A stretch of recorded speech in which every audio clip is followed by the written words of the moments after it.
loud. We were going to go ahead and do a sound check, so if we get an update from the various campuses. So we'll start with downtown. Kristen? Hi, Brenda. We can hear you just fine downtown. Okay, thank you. Then if we can move to Polytechnic. Keith? Hi, Brenda. We can hear you just fine. Okay, thank you. And then I think everyone can hear me here in Tempe. And then we'll go to West with Martin. Hi.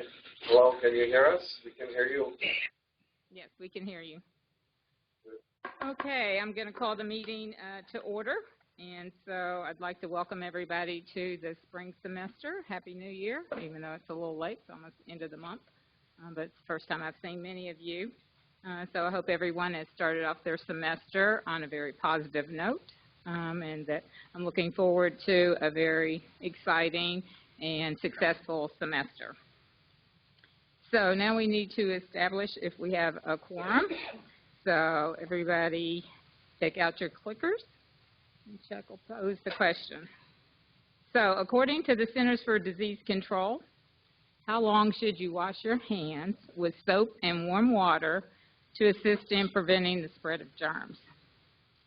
10 seconds, 20 seconds, 60 seconds, or 40 seconds? The hand sanitizer.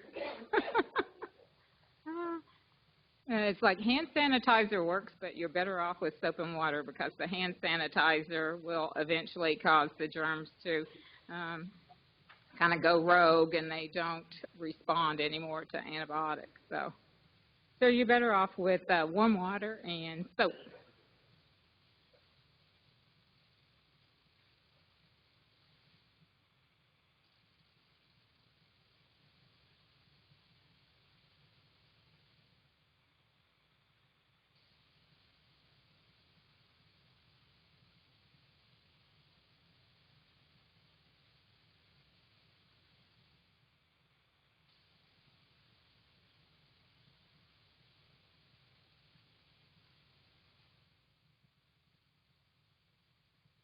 Everybody had a chance to vote?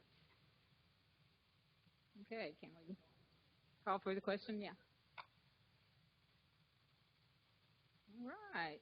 Again, a little diversity, but B is the answer, 20 seconds. So when you're working with children, the one thing you can do is it takes 2 times to sing the happy birthday song to equal 20 seconds. So that's a quick way to know if you really have used your 20 seconds. So sing the happy birthday song twice.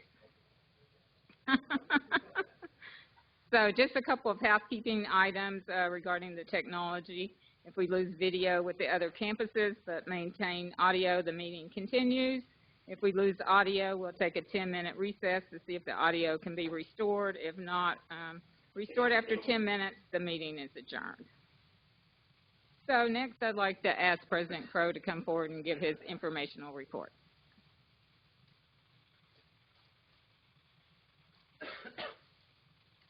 Thank you. So how many of you wash your hands for 20 seconds? Oh, so I thought that chart was how long should your shower last. My father was in the Navy and had this weird way that he made us think like we were on ship, when we were growing up. So we had these 30-second showers. The water would be on for 30 seconds, and you soap yourselves in the water for 30 seconds, and that was our life. Yes, it does, whoever said that. Absolutely. So what I wanted to do today was just talk about a few items and then hopefully be able to answer or address any questions that any of you might have. First, I think we're continuing to make significant progress as a university. We continue to break all of our internal and external records and to be recognized from the student level to the faculty level to the department level to the college level for all of that, and even occasionally at the university level, like our recent recognition as being the leading innovative institution in the country. All of these things in that category are very complex and subjective, but it is the case that our faculty and our students, from the perspective of awards and recognitions and achievements and funding and academic medals and so forth are just, it's so exciting to see how everyone is doing. On top of that, I think we're doing from very well to exceedingly well in hitting our retention goals, our graduation goals, all of the things that we've been striving to do. We're closing on the 4-year graduation rate of the University of Texas at Austin, and there's a big difference between us. We have egalitarian admission standards that allow us to admit a broader cross-section of the high school class. They're admitting about the upper 7 or 8% according to their data. We're in the range of sort of down to the 20th percentile or so. That would be sort of a way to look at that. And that's our aggregate number. Now, we've disaggregated some numbers between our incoming A students and our incoming B students. And while we're not done with this analysis yet, it is unbelievably revealing. And Provost Searle can edit what I'm about to say or correct me, because I think I've got this right. Our incoming A students are graduating in 4 years above 62%. And some of them, about half of them, are graduating in 4 years above 75%. Now, that number of students, given the size of this institution, is huge. So I'll just give a round number that our A-level students that come in as freshmen are graduating above the 60th percentile number, much higher than that, which is higher than the average for the University of California system, which is 59%. And our B-level students, and this is a gap that we have to resolve, our B-level students are graduating somewhere in the high 30s on average. Higher than that, what would you guess, Art? It can't be that high, because then it's somewhere in the 40s, we'll say. So 60s for the A students, let's say this, that's accurate. It's a numbers issue. 40s for the B students. So let's just assume that for the sake of this story that we're somewhat like a mixture of the University of California and the California State University. We're a little bit of both. The 4-year graduation rate at the California State University is under 18%. The 4-year graduation rate at the University of California system is under 60%. So there are certain campuses, Berkeley and UCLA, San Diego, that have higher 4-year graduation rates, where the average incoming freshman GPA at Berkeley right now is a weighted 4.2 GPA. And so little wonder they have significant graduation rate success. And so what I'm saying is that we have a gap that we need to narrow by pushing everybody up. We have fantastic performance achievements within the institution. Those numbers 10 years ago were in the 20s. 20s. And for the B students at the time, we haven't looked at this data, they must have been in the 10s. They would have had to have been. This is huge, huge turnaround in the trajectory and the dynamics and the success of the institution. And that's across a student body, when you now factor in family income, is very, very diverse. And so when I say university progress, we're making really fantastic progress as an institution. We have a long way to go. You know, we've set our 4-year retention, our freshman retention rate for all incoming freshmen at 90% and above. And we're approaching 87, 86 for the whole university, is that right? And then what about for everybody? 80. So we have a gap, that's right. So 87 plus for Arizona students, 84 something for all freshmen. We've got to get both of those numbers up above 90. Some schools have already done that, I think. Engineering and journalism, nursing, a couple of others, but life sciences as a school within a bigger college and so forth. So this is huge progress. And I just want to thank all of you and the faculty that you represent for being able to make this happen, because we're trying to demonstrate that you can be accessible and high quality and have very significant outputs across the full spectrum of society all at the same time, for which some of you might note we are occasionally mocked and ridiculed for being crazy. So we're not crazy. A second interesting thing that happened just within the last few weeks is each time the university takes debt, we carry our own credit rating. We don't share the state's credit rating. We don't share other institutions' credit ratings. Like each of you as an individual, you have your scores, whatever they happen to be. They're always wildly different that you might note if you look at all three and you wonder how you were 820 one day and 810 the next day, and all of a sudden you're a 702, and how did you get to be, you know, there's these elaborate formulas. Well, in the case of credit raters, Moody's came before we just issued some debt, and they sit with us for an entire day, maybe even longer. They meet with the academic side of the house. They meet with the financial side of the house. They meet with different parts of the university, and they issued a special report on ASU that the provost can make available to all of you if you'd like to see it. And they gave us a fantastic overview of how they think we're doing. And that's against the odds because we're a highly leveraged institution on a lot of different fronts. We do not have a large endowment. We're not able to count most of our assets because of our accounting practices. We're not able to count all of our land as an asset. We're not able to count all of our buildings as assets. And it's kind of a weird kind of system. But having said that, you'd just be interested in the report itself. We are according to them, steely-eyed analysts in this particular case, doing well. State investment. We continue to fight for the following. Continued investment by the state of Arizona in the students of Arizona. We've had ups and downs the last few years, mostly downs. And I'm not talking about the money. I'm talking about fighting for the model. So we fought for several years for a performance-based model. With parity funding, we were successful, and only to have that eliminated last year with the budget that was passed by the legislature. That set the entire process, both politics and finances, back to zero, back to starting position. We entered this legislative session with no funding model for the universities for the first time since the 1960s. No model. Like, what would funding be based on? So most of you that have been here for some time know that the model historically is the 22-to-1 model. That went away. Then we moved to performance funding. That lasted no years. Parity funding lasted 1 year. It is the case that all but a handful of states have recovered from the recession in terms of their public investment in higher education. Arizona is one of about 10 states that have not recovered. And Arizona has the deepest cuts since the cuts of the recession in public higher education. There's a piece in the Chronicle in the last couple of days that sort of details that.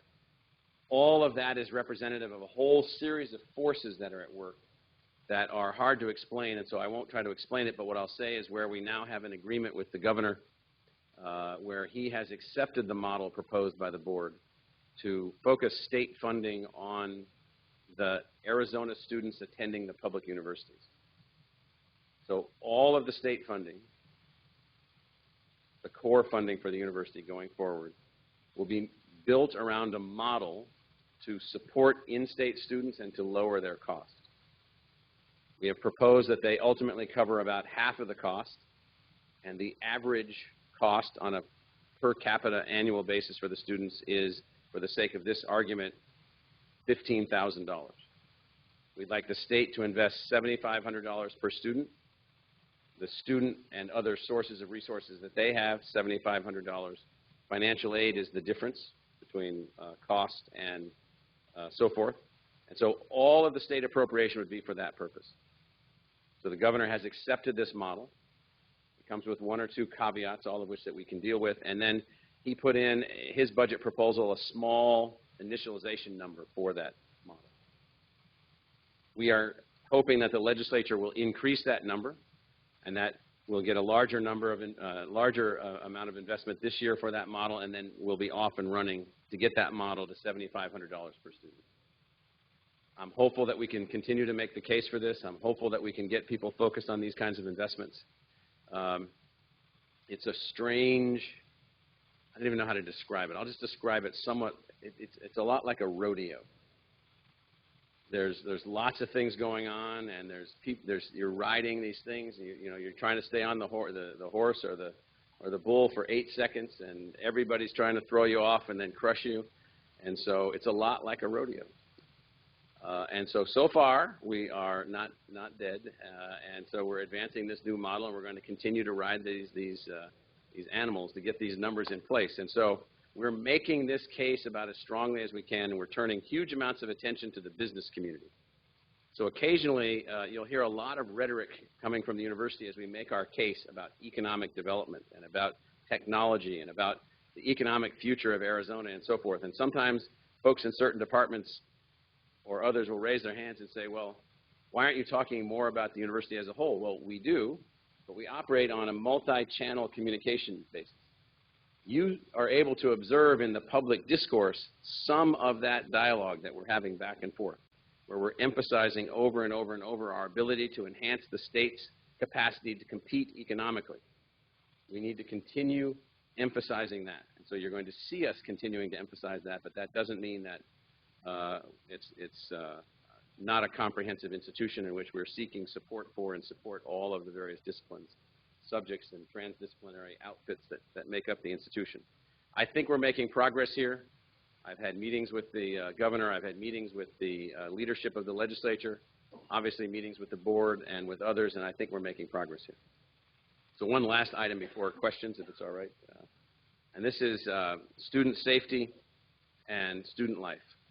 So tragically, in the last couple of weeks of the opening of this semester, the university has experienced a number of tragedies with our students, both random acts of violence as well as suicides of students, as well as other activities that our students have been involved in.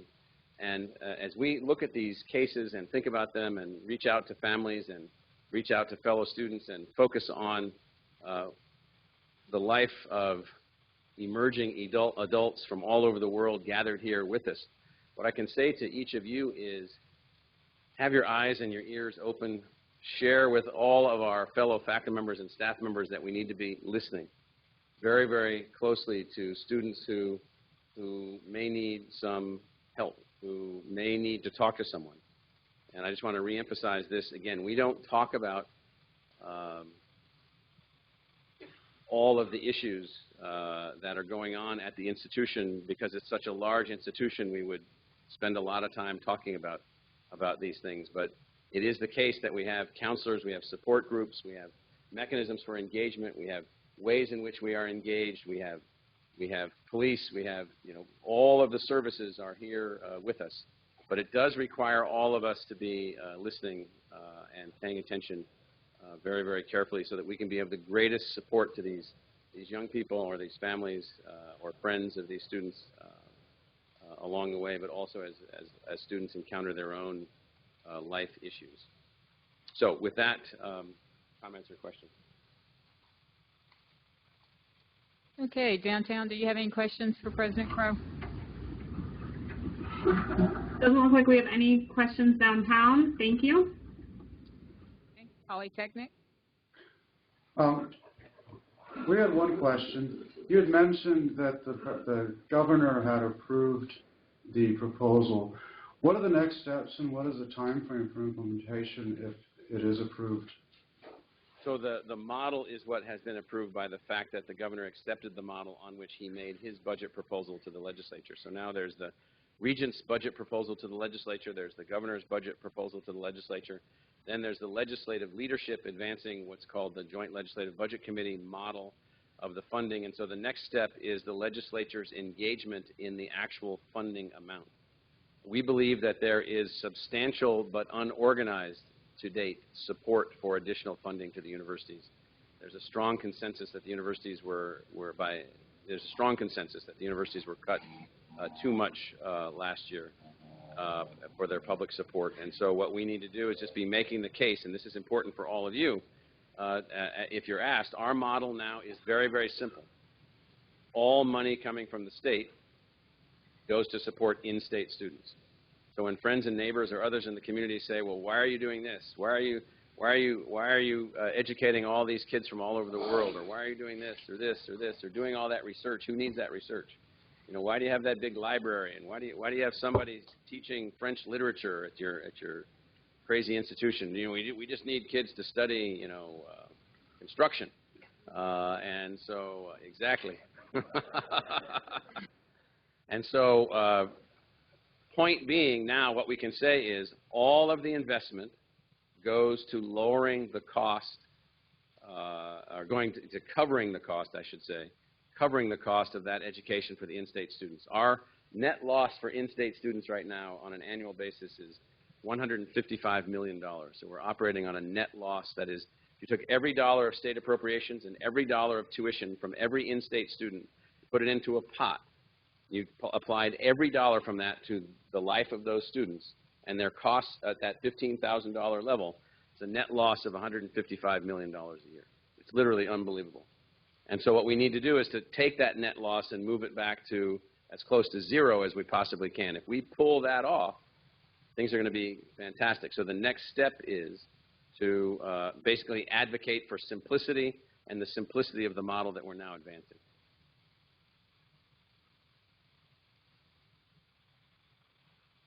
When you speak, will you also remember to state your name and your department? So, Tempe. Reed Cartwright, School of Life Sciences. So the University of Washington, Seattle, when they get cut by the state, they reduce the number of slots for in-state students. Are we willing to play that hardball if we go to this funding model? That if we get cut, we're going to say less in-state students, or? So the answer is no, because the hardball is against the heads of those kids. And so the only person injured in that is the child interested in coming to the university. So that was, we've considered this through the years. Washington does that, California does that, other states do that, and we have chosen not to do that. And so we've taken a different pathway, a harder pathway in some ways. It has perhaps hurt us. This is not the state of Washington legislature. This is not the state of California legislature. Those are very different political bodies. So the way that we have worked our way through this is other means. So we have not chosen to reduce the number of seats for in-state students when they don't fund us. And so the answer is no. So follow-up. So if the legislature doesn't live up to funding this model, like they say they will, but then costs rise, but they don't increase, what happens then?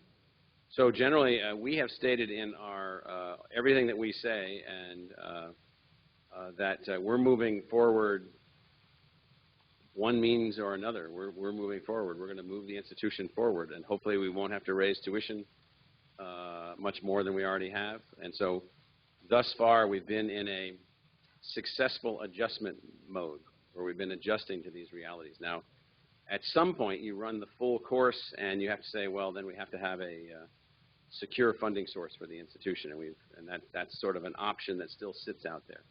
That is, you seek then a dedicated funding source for the universities. That has not occurred yet. That would be a political contest. Right now, we're still taking these steps to see if we can resolve the lack of a model and put the right kind of model in place.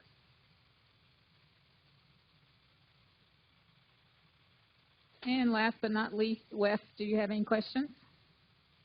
We have no questions at the West Campus. Okay, thank you. Thank you, Dr. Crow. Okay. We appreciate it. All right, thank you.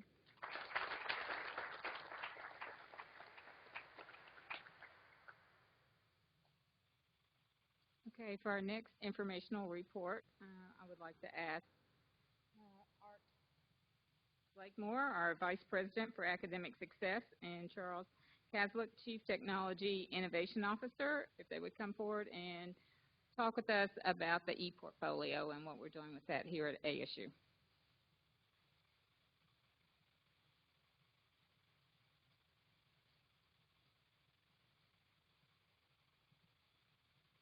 Oh, this is a test for the technology officer, right? Okay. See if you can run. It's interesting to be coming and giving a report on e-portfolios because this is actually a project and a program that was born from the academic world. It was actually started in the Department of English. They came to us with an interesting dilemma and need. For those of you that are not familiar with e-portfolios, that gets used a lot. There are two faces, I would say, to e-portfolios. There are things that you can use on your academic side in your classroom. It's the type of thing you can start to do with kinds of assets that students do, either by writing or producing videos or audio, any type of that content, putting it in a repository in your classroom that you can use and have a rubric applied to it, and do assessments. This is something we haven't had before. We also haven't had the ability to do things such as collect in a central repository all this work. There's a lot of information that we can learn from this. So there are a few points that I just wanted to bring up with you. First of all, thank you for bringing this forward, and thank you for the groups that have been working with us so far. It's quite a list. It was a 20-month project, and right now, you see a little bit later that we have about 32 schools or programs that are either using it, testing it, evaluating it, implementing it in one way or another. So it's growing, and it's growing rapidly. I wish all our technology would be adapted and adopted this quickly. So one of the things about it is that it wasn't just for the students. As faculty, you have access to this. I would encourage you to create a portfolio. The other place it's going to be really strong for us are alumni. When we did the enterprise license, one of the things that I was able to bring to this is that we not only get the alumni that will be graduating, but the existing alumni. So this is completely covered. So when the students graduate, we talked about the academic side. When they graduate, they also have a public-facing side where they can be building their portfolio. This could be a traditional resume if you want, but it's also going to be the place where they can put those other assets that typically don't travel well in a two-page resume. You can have the videos in there. You can have your audio. You can also, things we'll be working on are badges. People talk about digital badging. That's another piece that will be fitting in there. The company we're working with is called Digication. We like them. They're young. They're very responsive. I'm going to show you something that we're doing at ASU that's novel. We don't know of any other institution that's been able to do this, certainly at this scale. And that's the deal with the IRB. So we have a blanket IRB that's set up so that we can do research on all the work that the students submit. And I'll show you how we deal with that. So let's get into a couple of the numbers. So this is something that was officially rolled out in the fall. We now have over 32,000 people using it, students, some faculty. We have more than 36,848, as you can see, e-portfolios. And the number of pages have surpassed 500,000. That was in 2015. We're actually going to see that number jump very rapidly in this semester coming up. Just to give you a quick idea of some of the demographics, these are the students that have been using it so far. We know this is going to grow. There is no reason why there's any unit that wouldn't want to be able to use e-portfolios. I think it's just a matter of imagination how you may want to use them in ways that you don't usually think about a portfolio. As I said, there's 35 schools that are currently using it, or testing it, or evaluating. This was up to the 20-month project, and what we found novel about it is we really didn't have to go door to door to sell it. It was one of the few times that I was actually saying, wait a minute, we're trying to get the enterprise license in place, and so this is a real win for us. You're going to be wondering, how do you get to it? It's integrated into MyASU as well as Blackboard Building Block. That was what was just implemented prior to the fall. So it's an easy way to get to it. There'll be an easy way for you to get more information on this also. So some of the portfolios, you can imagine the academic side I talked about. It's the classroom where it's all closed. Students only see the work. You only see the work. Students can actually have to submit a piece of work before they can see other students' works if you want. You can have students interacting and evaluating other students. Advising is another area that we're very excited about. We've been working with the advising group. And then the professional e-portfolio, that's what I was talking about, what I say is more the front public-facing. And that's where the students get to actually showcase their work. This is what's going to sell them going on into the future. And since when they graduate, this is something that they can continue to use at no cost. It's a perfect way to continue on. So the IRB, we've been able to get a repository of work. We now have over 16,000 pieces of work from students that have been approved by the students. It's for use. What's nice about this is the students can revoke this at any time as well, even when you graduate. So if you happen to do maybe some story that was, as a student, seemed like a good idea, but later on you want to go into public office and you're a little bit worried, you can actually revoke that. So you actually have, that's why we think we're having a good adoption rate. No other institution is doing this right now. This is the part that's unique. This is something we worked with OGC on and Digication. And that's the most important part, how to get a hold of us so that if you haven't been using e-portfolios, you can make use of them. Art?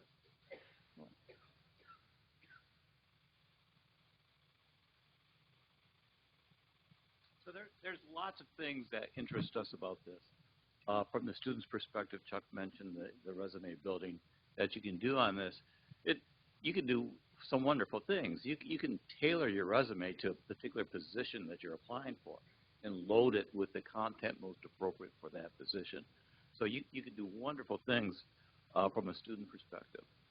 We're playing with the notion of sort of flipping the model that students come in here with at ASU. First, we tell them to start taking classes. We tell them exactly what classes. We don't tell them why they're taking those classes.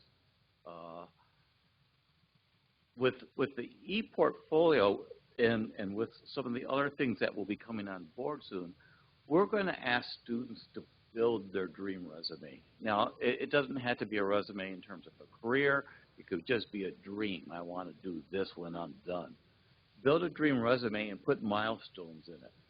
So I need to have an internship when I'm a junior. I need to get to know some professors so I can put their names on this resume that I'm building, this and that, all these types of things. The e-portfolio is a perfect way to go about doing that. The other thing we're very interested in doing is measuring student learning. And we've tried various ways to do this. We're all asked to do annual assessment of our student learning in our program assessments. For accreditation purposes, we have to go deeper into that. If you're in a college that has accreditation, you have to go deeper for that. The e-portfolio is another perfect way in which we can assess learning. So far, we've tried standardized test type things, and they're not very good. They're not very precise. With this, every single freshman uses the e-portfolio. You have a benchmark first semester of class of what the students have come in with in terms of skills. If we have a final semester assessment, assignment that can be put into this, now we have a perfect pre and post test of certain student skills. You can measure critical thinking in that. You can measure communication skills in that. And other types of things depending on the nature of the capstone experience. And you can measure that year by year as students build this in. So you can actually watch the progress of the students in these learning activities. And that's very exciting from a university that hasn't been able to do a very good job at measuring that. But from your own program perspective, when do my students learn a lot? When do they make these jumps? Am I getting enough out of this curriculum or that curriculum?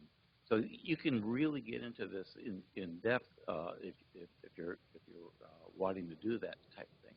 So I'm sure you're going to think of a lot more things to do with it than us, but we're excited about these types of things.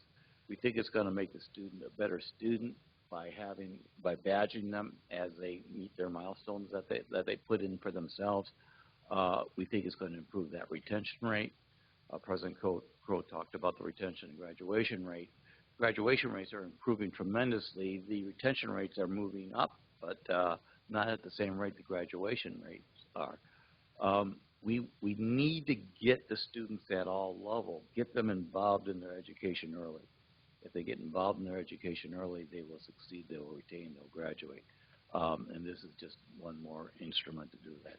So we're excited about it, and after you take a look at it, I hope you get excited about it.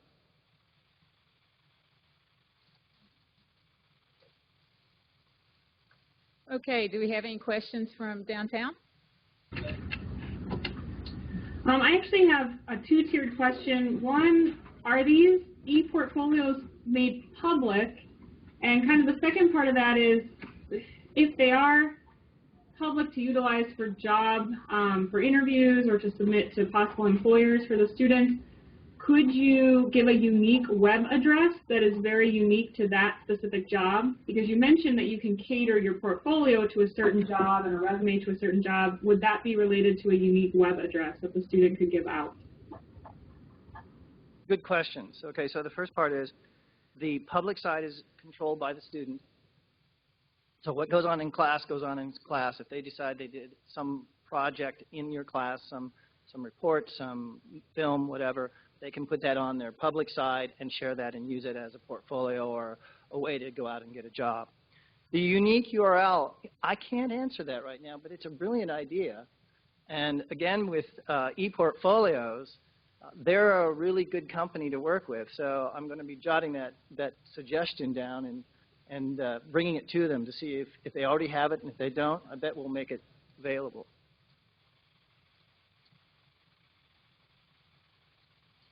Any other questions from downtown? Nothing else from downtown. Thank you so much. Thank you. Remember to state your name and your program, please. So moving on to Polytechnic. No. No questions here, thank you. Okay, looks like we have a question from Tempe. Yeah, I have two questions. One of them is, given that Blackboard currently doesn't allow us to save our classes for more than a couple of years, would this help to extend that? Yeah, the repository has we control that. It's in our purview, so it won't have a cutoff of the 2 years. Right? Yeah, because that's, sometimes. And as far as the student goes, it's forever. Okay. Right.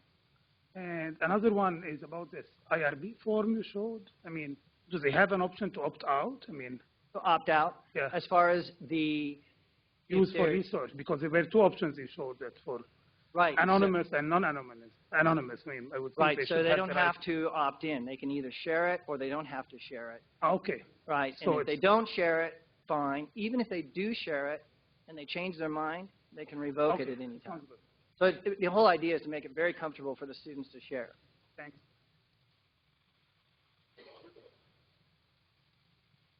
This is Eric Koslich from mathematics. I've had problems in the past with students, plagiarizing work and papers and this kind of thing. Well, it's one thing if it's a, term paper that's turned in. It's quite another if it's now public. They said, well, this is some work I did for Professor Koslich's class, and now I copied all this stuff. Now, am I going to be party to a lawsuit as well as the student? So as far as the copying you're talking about, well, they're still going to have to go through turn it in. They're still going to have to make sure they're not plagiarizing anything. So that would still stay in place. As far as making it public, they could do that now on a website on their own. We are making it easier for them, but I don't know that we'd have a place in, that we could keep them from doing it. Hi, my name is Mary Hood. I'm from the School of Art. I'm wondering what is the cost of the units or the schools using this service? This is an enterprise license where the university's picking it up. There is no cost. Yeah. Yeah. And again, remember, it covers all the alumni. There was wheeling and dealing in the background because it's not only one thing to get the tool, it's make sure it's sustainable. So that was one of the key pieces to it when we were working on this project. And West Campus, do you have any questions? Good question. Yes, this is Sherry Collins from Philosophy. I still have a concern about cheating. It's one thing that students can put it up on some website on their own and someone has to stumble upon that. This is a pretty central location. I give exams that are not easy to plagiarize because they're questions that are very specific to the classroom. And I see this as a potential, just a potential windfall for students who want to do that. And then also, are they putting up graded things with professors' comments on them? That's all. So to answer your question, if you're uncomfortable using ePortfolios because of the reasons you've stated, I wouldn't use them.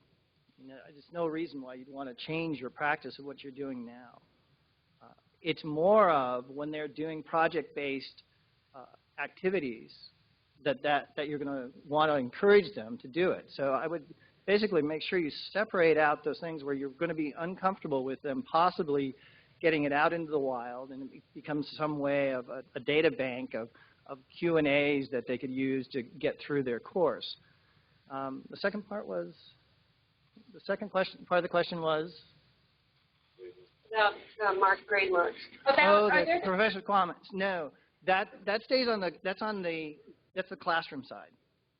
You know, on the rubric, all that stays on the academic, you know, the academic side. So no, that wouldn't be coming through with the comments. Okay, thank you. Yep. Well, seeing no other questions, I want to thank both of you all for coming and sharing with us about the ePortfolio.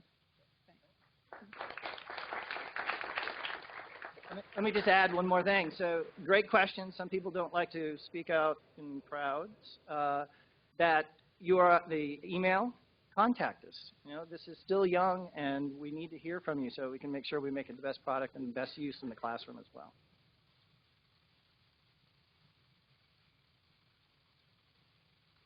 Okay, now it's time for my chair's report. So based on what President Crow said, I'd like to take a moment of silence for any students that we've lost so far this semester.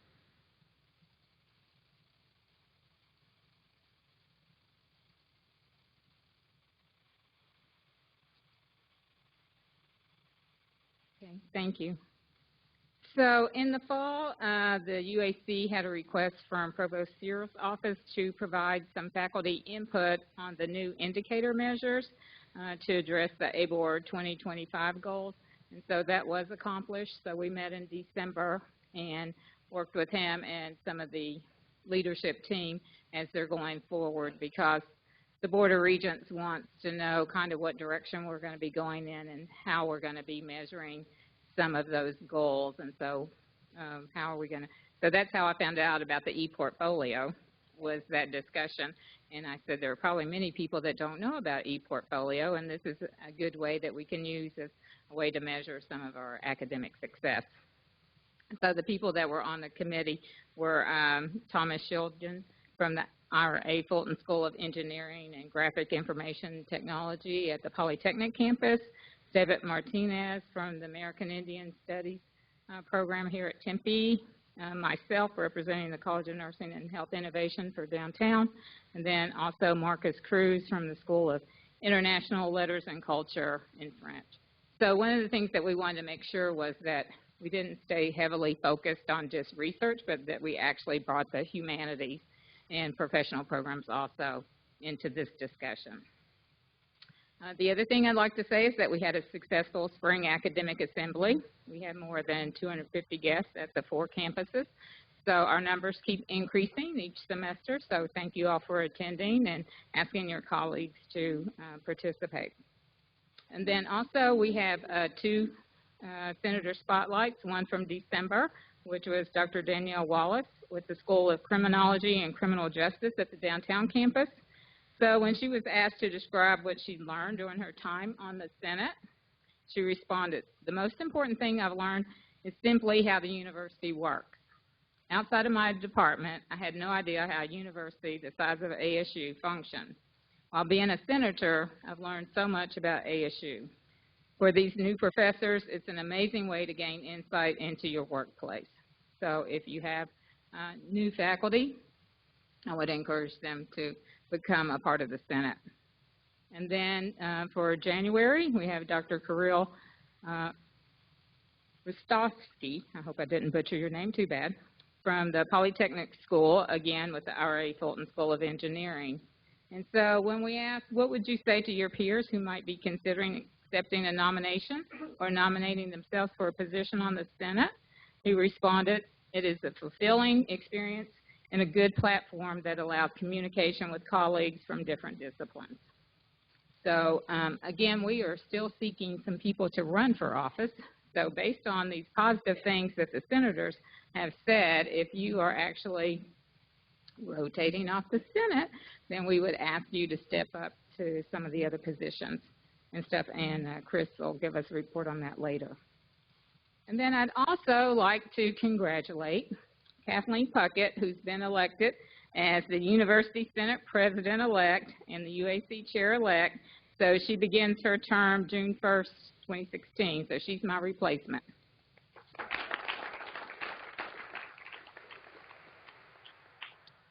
Also, I'd like to let everyone know that we're hosting the Arizona Board of Regents meeting in February. So on February 3rd is when they typically have their business meetings.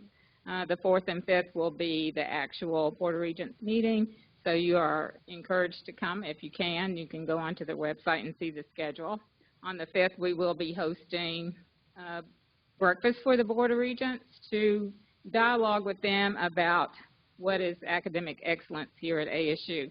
And so we're putting together a video that's going to include some faculty and students, and we also asked other students who are not a part of the video to be at the table, so that we're hoping the students and the faculty at the breakfast will be able to give the Regents some sound bites to move forward as we keep trying to encourage them to support our endeavors to bring in more Arizona students and also to provide highly successful graduates.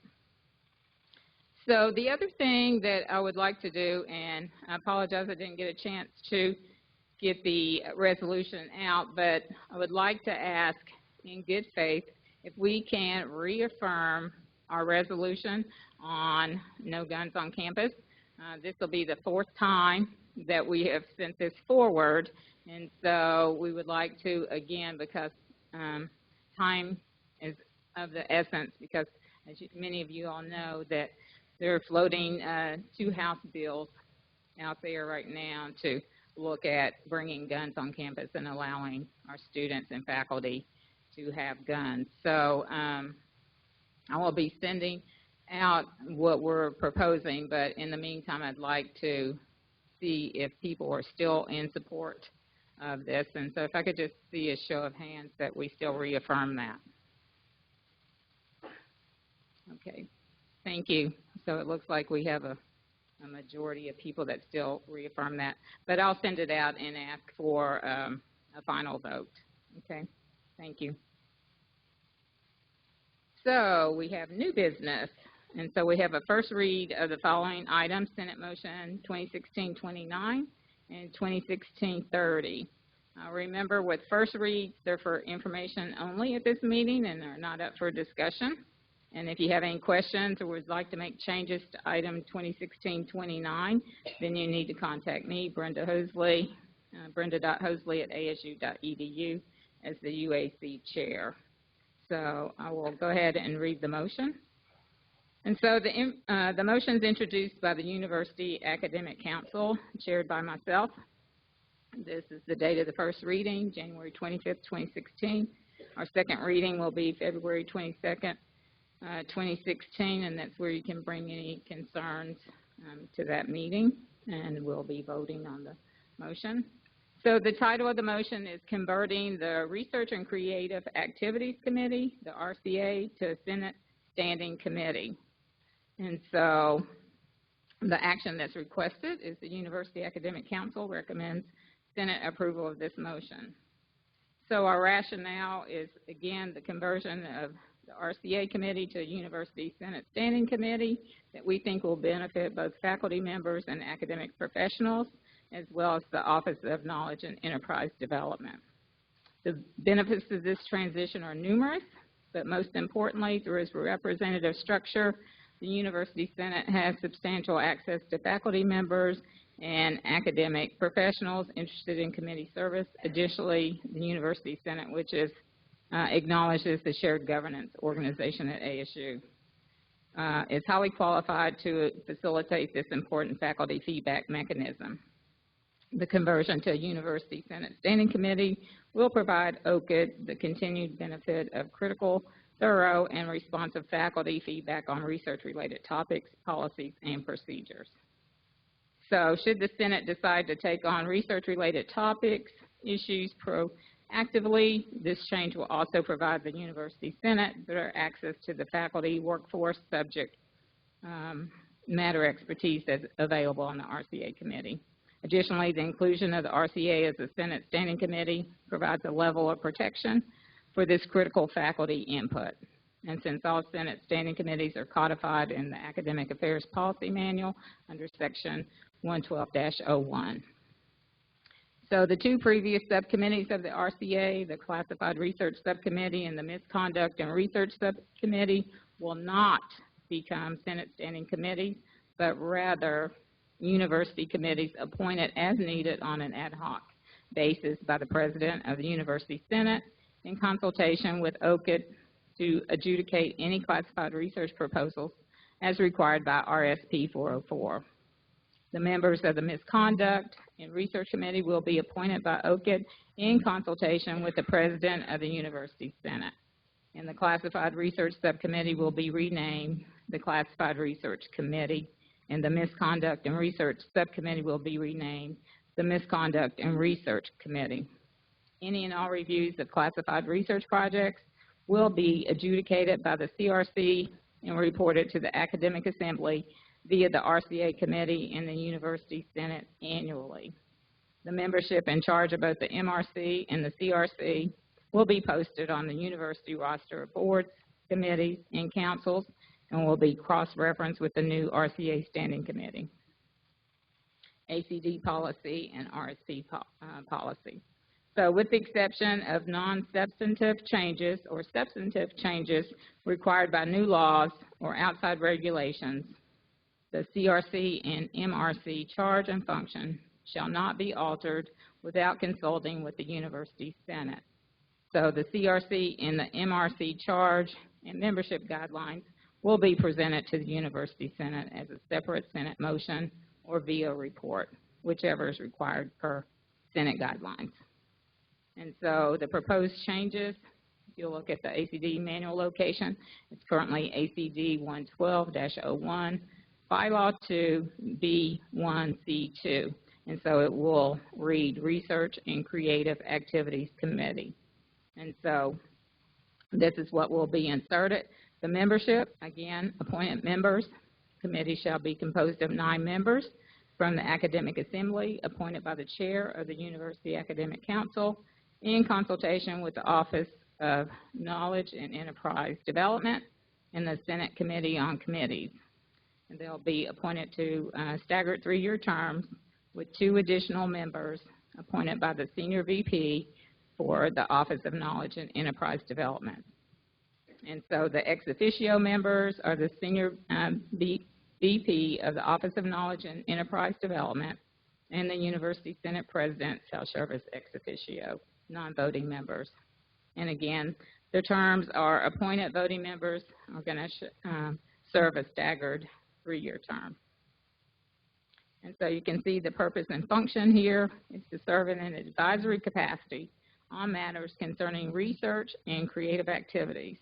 The RCA Committee served as a review body for policies in the ASU Research Manual, the RSP, and faculty AP research-related topics found in the ACD manual or other manuals at ASU, as well as topics, issues brought to it by the Senior Vice President for the Office of Knowledge and Enterprise Development and or the University Senate.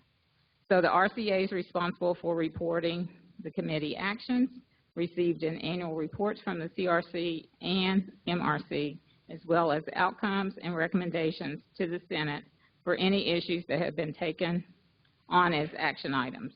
So again, the relationships, the RCA will maintain relationships with the Classified Research Committee and the Misconduct and Research Committee, as well as the Animal Users Advisory Committee, Human Subjects Institutional Review Board, Institutional Biosafety Committee, Radiation Committee, the University Laboratory Safety Committee, the Institutional Animal Care and Use Committee, and any other relevant committees or task force.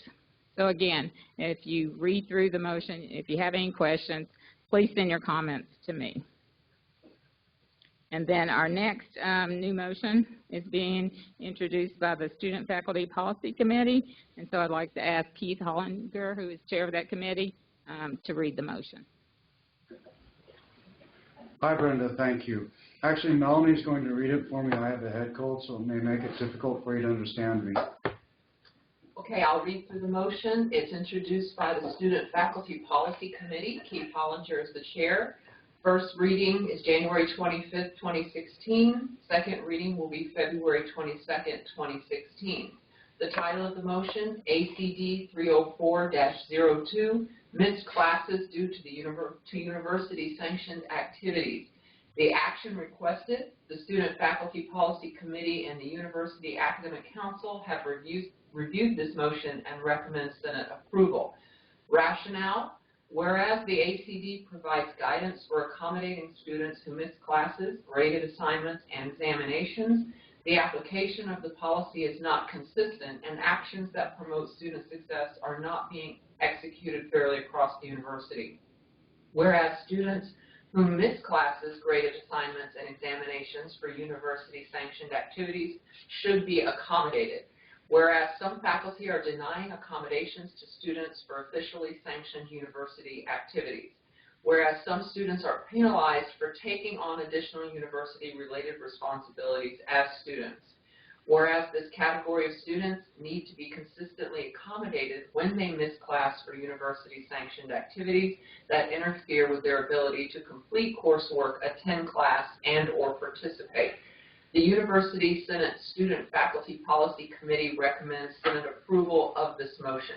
The purpose, to provide students opportunities to make up examinations or other graded in-class work when they miss class or final exams because of university-sanctioned activities.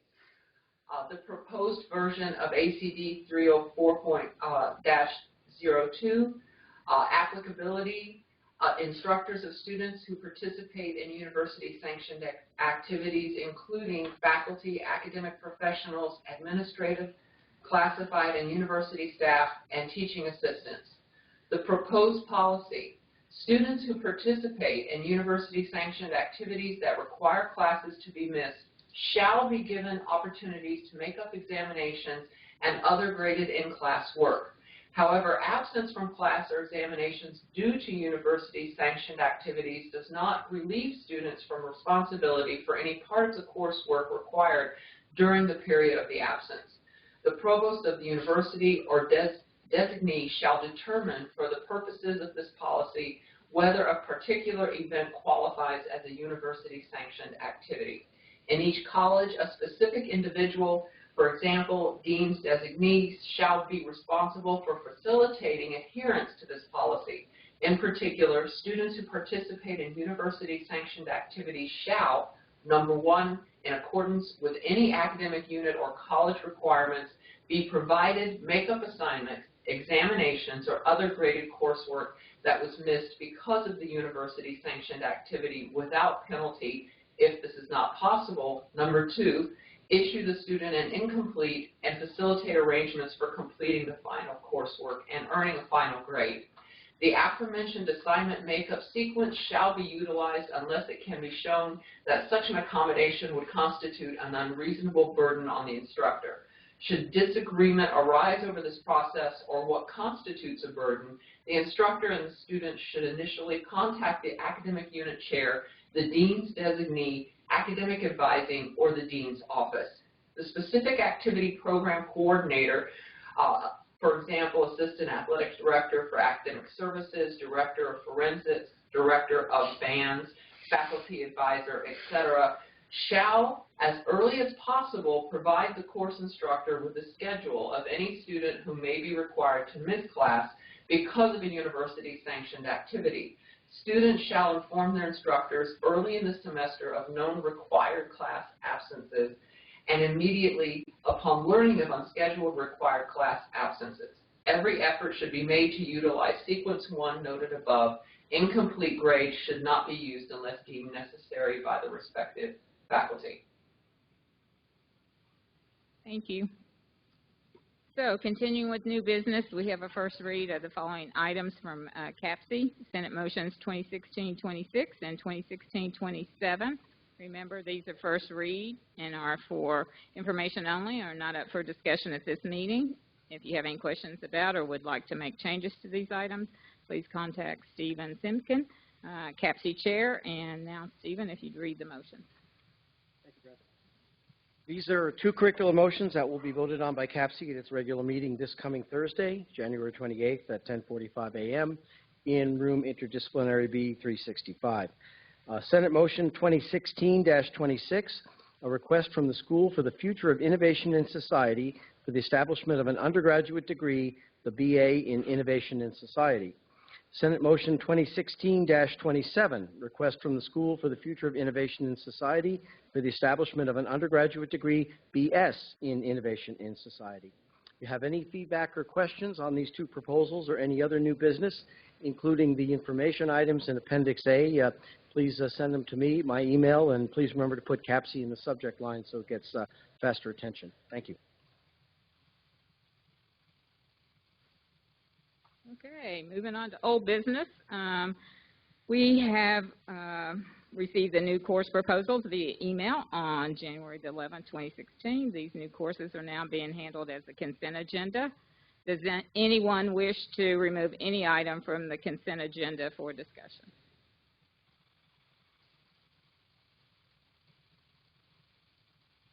Downtown?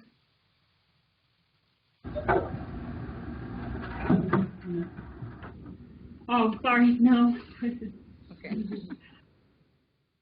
Moving on to Polly. Any questions? No questions or comments, thank you. I don't see anybody at the mic here in Tempe, West Campus. You're okay, no question. Okay.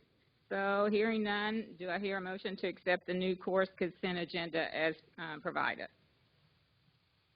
Okay. Arnie moves. Do I have a second? Okay.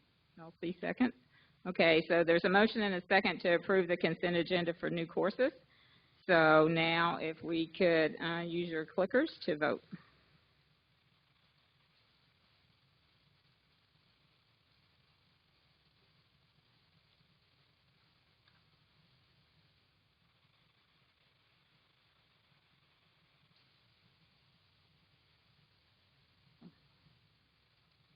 Yes, no, and abstain. So we'll see how many abstains we get. We usually get a few of those.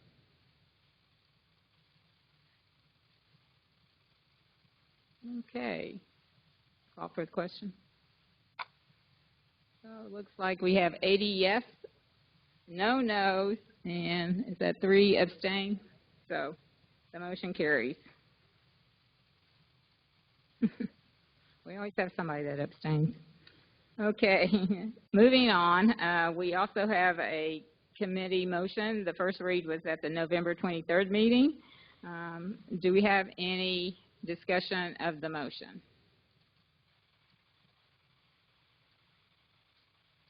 Okay, I will reread the motion just in case people have forgot, but this motion really is to change the membership on the Personnel Committee, and so we're asking to add a member from the academic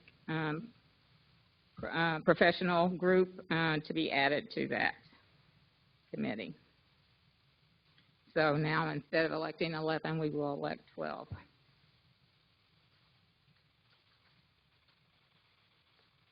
Okay, so hearing none, I guess we will call for the question. Yes, no, and abstain are your options to vote.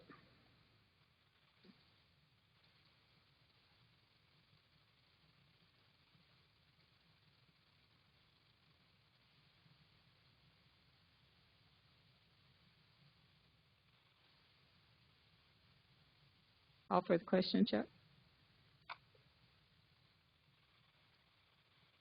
It's like 77 yes, 3 no, and 4 abstain.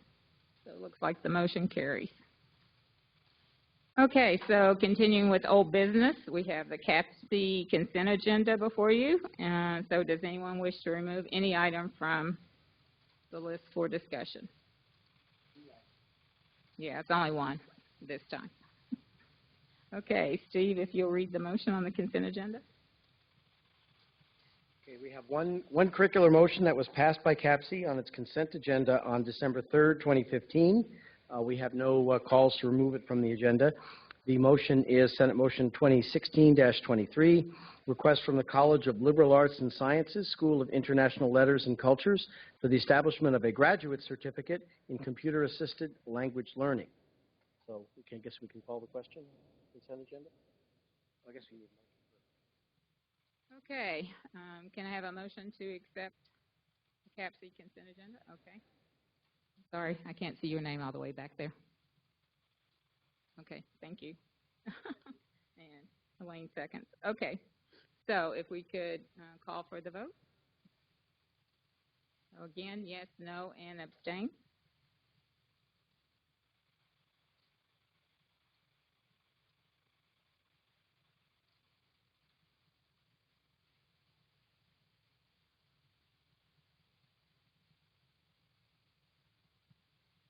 Okay, if we can call for the question.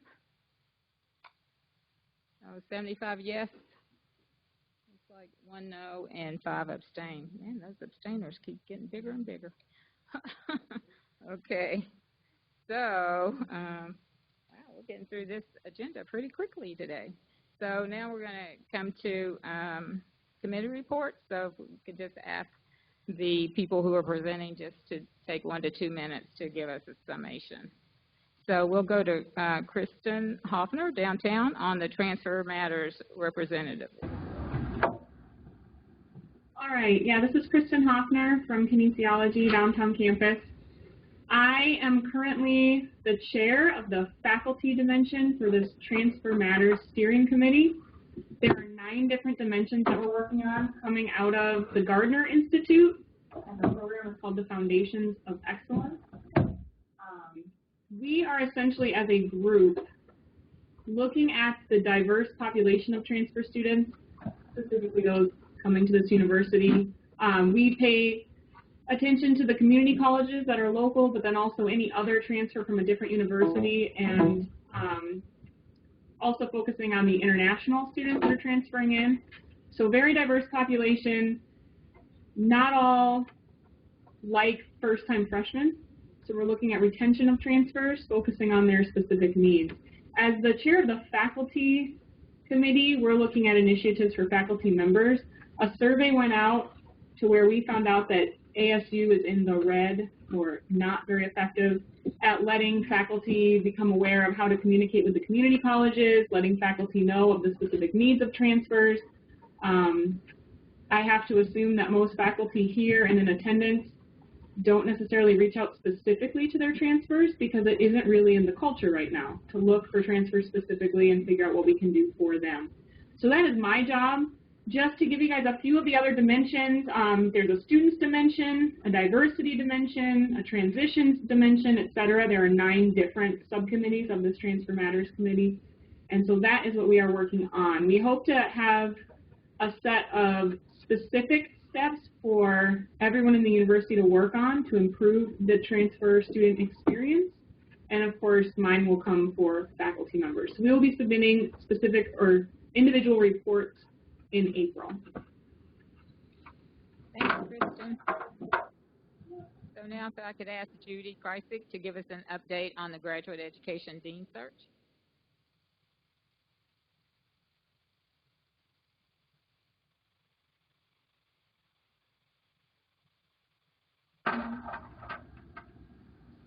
Is Judy there, Kristen? Yeah. Hey, I'm Brenda. I'm sorry I wasn't prepared to give an update, but So basically, what I can tell you is that they concluded all the interviews of the candidates in December, and I think the decision now is with the leadership, and so we're waiting on a decision to be made from the leadership. So, Judy, if you could just tell us who the 3 candidates were.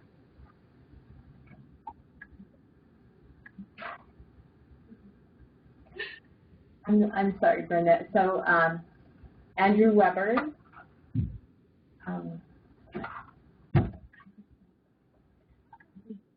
Brenda, do you have the other names there? I'm sorry, I wasn't prepared for this. Okay. So we did have 3 internal candidates, and so we're just waiting on a decision at this point. Okay, so Elsie, if you could come forward and give us a brief update on the engineering school dean search.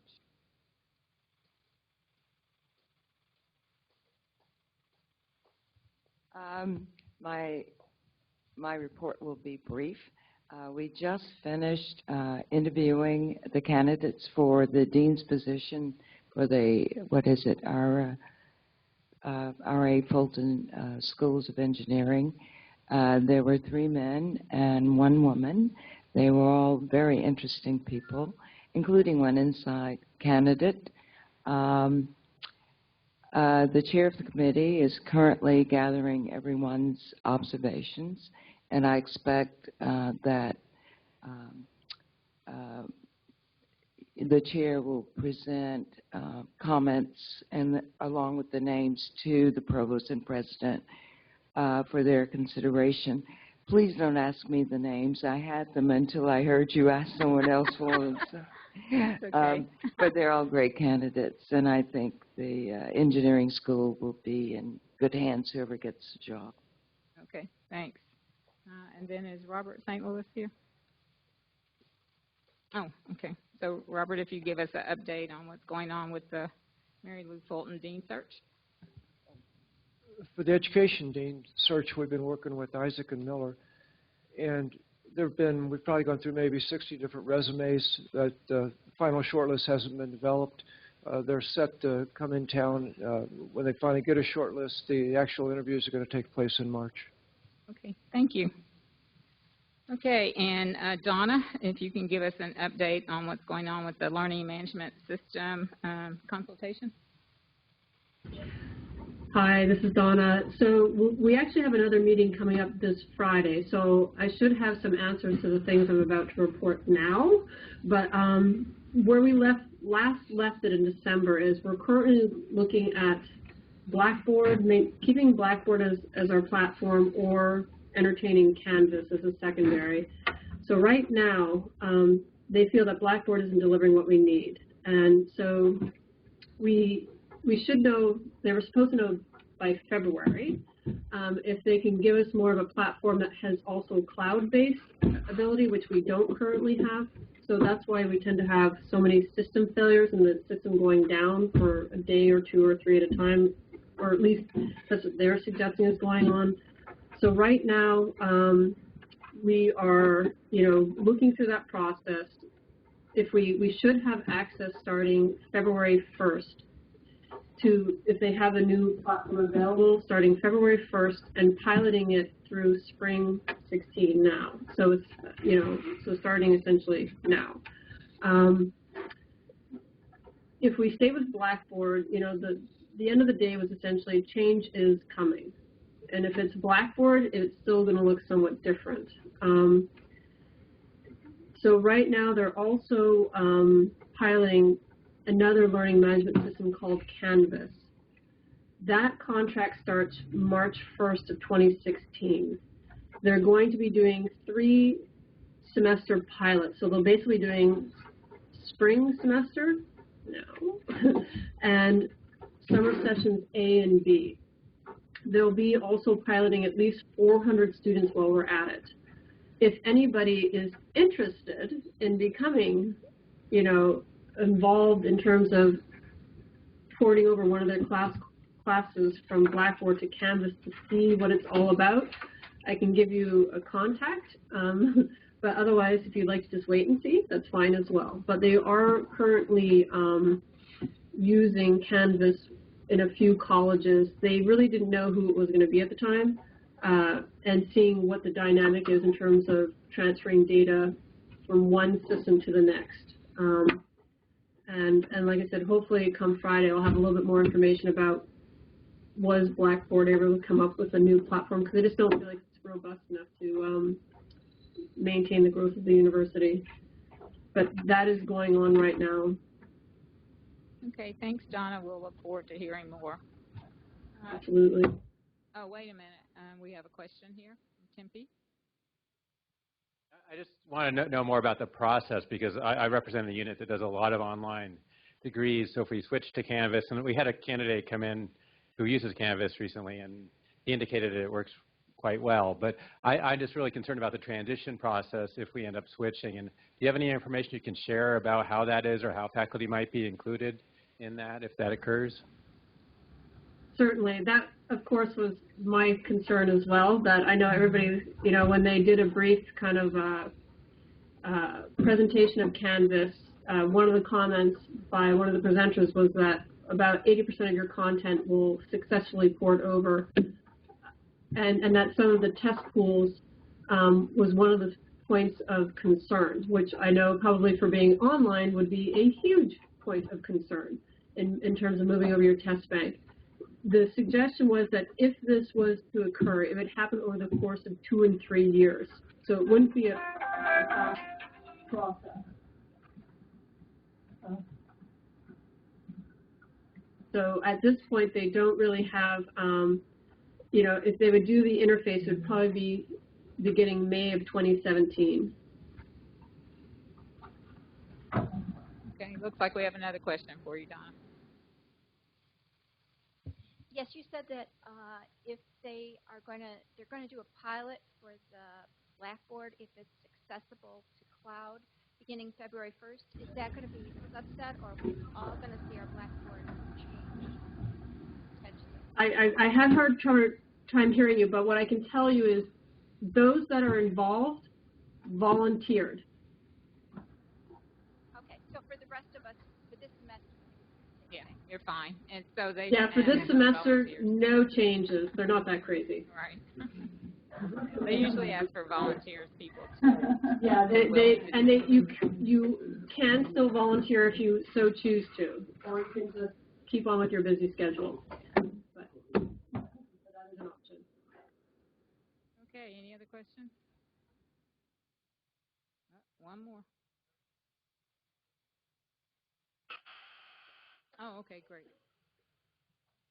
Yes, you said there was a link if you wanted to try out Canvas, but you didn't give us the link.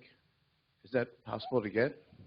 It's actually not a link. It would be porting over your full class and using Canvas for a full semester. Right, but you said there was a contact or someone we could, if we're interested in that. Yeah, I can. It's basically here. Hold on. It's Ruby. It's Okay. Ruby. Yeah.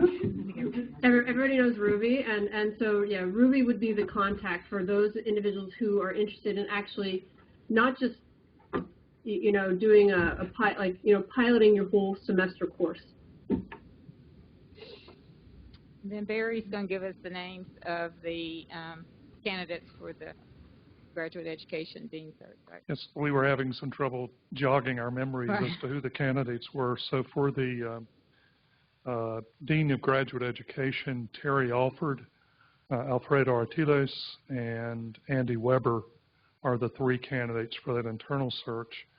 And then for the Dean of the Fulton Schools of Engineering, we have Bobby Brown, B-R-A-U-N, Annie Antone, Kyle Squires, and Peter Schlosser. Thank you. Appreciate it. And then, Martin, if you can give us an update on the University Services and Facilities Committee.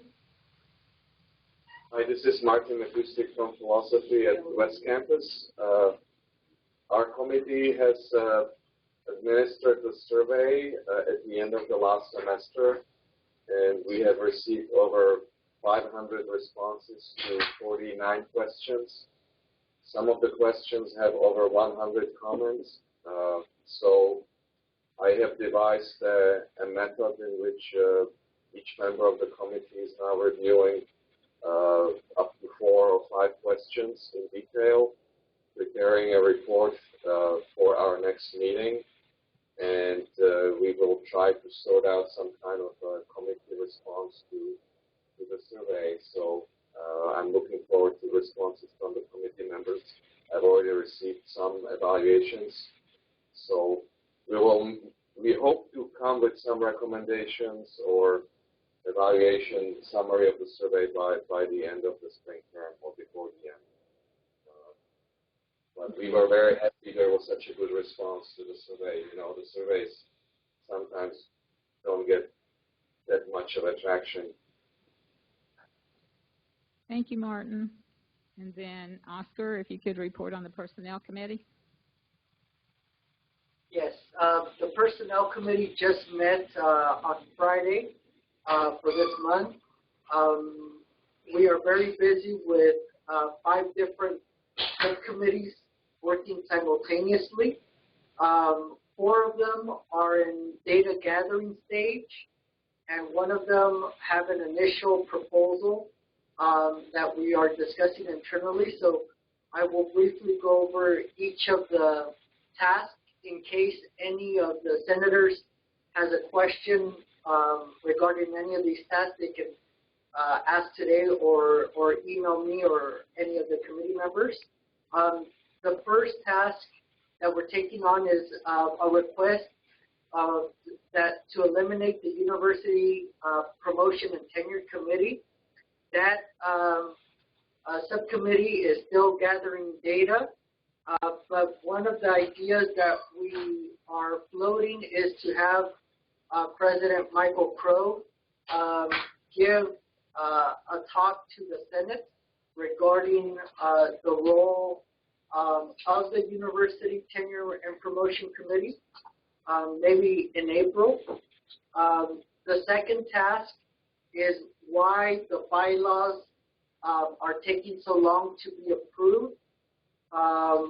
And right now, the subcommittee is conducting 2 case studies in 2 different units to identify some issues that are being presented in those case studies.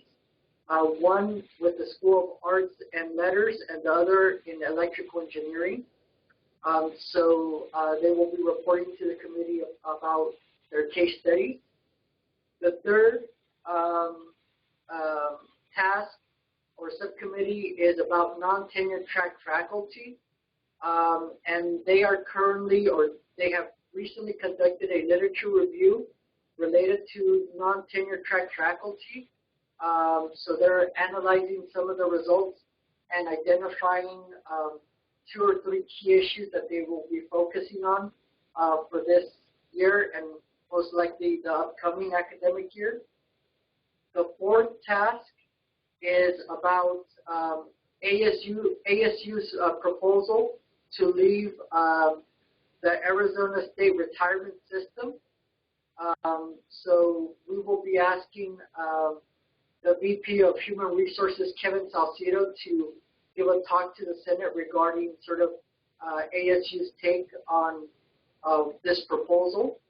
And lastly, and I'll spend a little bit of time talking about the last task, which has developed a proposal which is related to external reviewers on recommended tenure.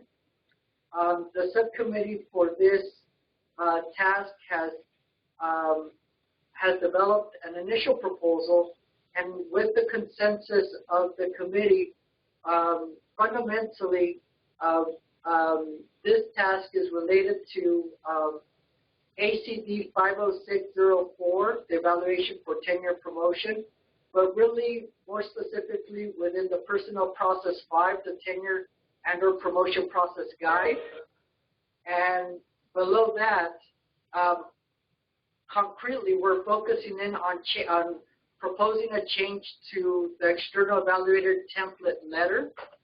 So fundamentally, we believe that the external evaluation should focus on, for the external evaluators, should focus on the quality and contribution of the candidate's research and professional service, both nationally and internationally, and any conclusions about merit of tenure and or promotion should be based on the standards of academia set and provided by the ASU unit of that particular candidate. So we are working on a proposal, on a proposed change that eliminates the question from the existing sample external request letter and explicitly disallowing ASU units from asking external reviewers to evaluate ASU's applicants' suitability for promotion and tenure at their institutions. So the focus should be on the quality of the contributions of the candidate's research and professional service, and any evaluation should be based on the standards of academia of that unit. So we are finalizing a proposal that we hope to move forward to the University Academic Council for review and approval, for then to move forward to the Vice President's office, Vice Provost's office for review and consideration. Thanks, Oscar. Did anybody have any questions? If so, you can send your questions or comments to Oscar. And then our last committee report is from Chris Katselka, who's going to talk about the Committee on Committees. Yes, thank you very much. The Committee on Committees continues to work toward full election slates for our academic assembly elections that are coming up, and several candidates have agreed to run for president-elect and the grievance committees. We do have a little ways to go in finding additional candidates, so if the mood should strike you, that would be really exciting, and you could speak with your campus president, Brenda Hosley, or myself if you're interested. That actually would be really great news. I'd like to also thank the committee for their ongoing efforts, and also thanks to everyone who has agreed to stand for election so far. Thanks, Chris. So like I said, we want to get everybody involved in shared governance. So this is your opportunity and stuff. So it is a lot of fun. I know people probably look at me like I have 4 heads when I say that, but I have thoroughly enjoyed being the president-elect and the past president for downtown, and this year actually being the University Senate president. It's been a real joy and pleasure. Not to say that there haven't sometimes been some issues, but overall it's been a great job. So it's open forum time. So we have any items for the good of the order? Downtown, do you have anything? Hi, Brenda. This is Donna. I sent an email to you that gives the link for what they call the stakeholders committee, and it's basically any faculty member interested in participating using Canvas for their coursework right now. Okay, thanks. We'll send that out to all the senators so that they can see that. Thank you. Anybody at Poly have any issues? Did anyone have any questions? Brenda, we didn't do the Student Faculty Policy Committee report. Right. We thought you were going to do it when you read your motion. Right, and we did the motion and then moved on. So can I go ahead and give that right now? Yeah, sure. Okay, we have three potential motions coming forward soon. One of them is under review by the Office of General Counsel, and well, they've actually responded already. We're just seeking some additional input for a policy for active duty and reserve military students and first responders. That has already been approved by the committee. We're just looking for some clarification on some of the language before we move it forward to the Senate. Another motion has been prepared and is under review by the committee, and that's for limitations on the number of I-courses for freshman students. And then we're working on how we'll proceed with a request to offer alternatives to dissections for students at ASU. So far, what we're learning is that there is no requirement for students to have to do dissections at ASU. I did want to ask if you have a unit that is offering a class that does require that you contact me so that I'm aware of it. As far as we know at this point in time, there is no requirement for any student to have to do a dissection before they graduate. So we want to make sure before we move this forward how best to proceed. So we're seeking the Senate input from we're seeking input from our senators. Okay. And that's it. Thank you. Anything from West in terms of the good of the order?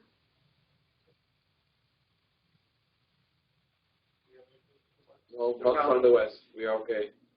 Okay, and I don't see anyone at the mic here at Tempe. So, last but not least, I'll ask for a motion to adjourn. All right.